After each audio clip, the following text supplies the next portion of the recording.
I'm a forecaster. It's a good idea to look ahead. I just want to start by saying about 20 years ago I went to the North Sea for The Economist to look at North Sea safety, and I found out the most dangerous time in the North Sea is when you shut down, when you're not pumping oil but repairing the rig. And I wrote about it in The Economist, and I nearly got sued by Shell for what I wrote. That was in the days when it was not yet fashionable to be sued by Shell. And then 2 years later, Piper Alpha happened with the loss of 168 lives in exactly the shutdown conditions that I described.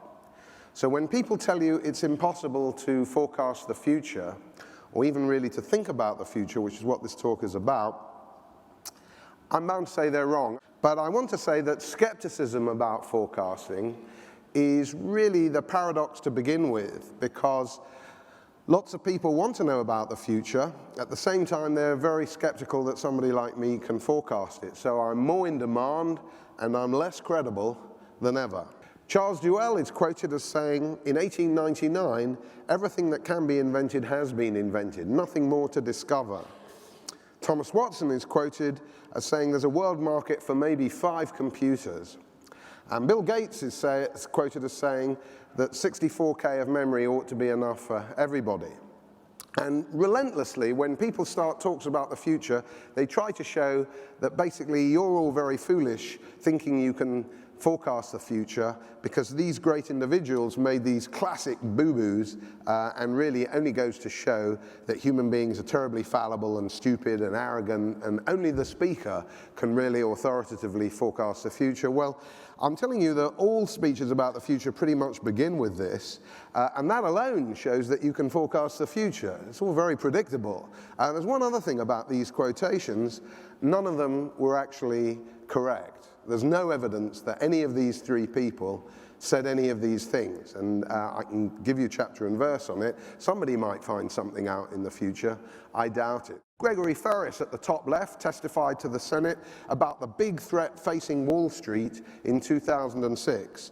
And Sir Callum Mackenzie at the Fundamentally Supine Authority, otherwise known as the Financial Services Authority, sent out a letter every Monday to city institutions saying, here's a threat, what would you do about it if it was happening? Every Monday for 6 months. What was that threat, ladies and gentlemen? Anybody care to venture? Was it hedge fund meltdown? Was it subprime crisis? Was it inflated bankers' bonuses? No, the big threat facing the City of London and Wall Street in 2006, according to testifiers to the Senate and the head of the FSA, you know what it was? Bird flu. Bird flu. There weren't enough masks in Morgan Stanley to protect their employees from the impending threat of bird flu. That was what Gregory Ferris said. So, you know, when people say, look, we need more regulation, I say, well, maybe, but we've had a whole lot of the wrong sort. It's not that we should not have any regulation. We should have some rules. But if you've got this kind of panic going down and this kind of prediction on the future, you can imagine that the health and safety culture has really run rampant, and we're looking at the wrong kind of legislation.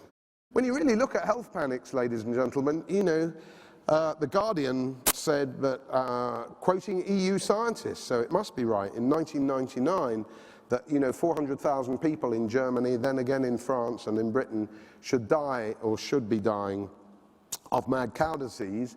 Then there's ADHD, that's what you've got listening to me. Disco TB, the tuberculosis you pick up at the discotheque. We've all got a friend or a relative who's died from genetically modified foods, and the same is true of swine flu. It's quite remarkable that anybody's in the audience at all this morning. I know it's me speaking, but it's 9 o'clock and everything. Phthalates, anybody? The little pieces of plastic in the Apple iPhone. The EU has determined with regulation that if you lick a rubber duck in the bath for 200 years, you will become a laboratory rat.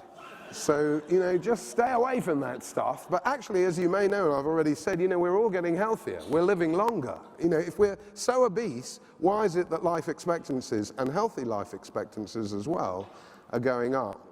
Ladies and gentlemen, the best way to predict the future is to invent it.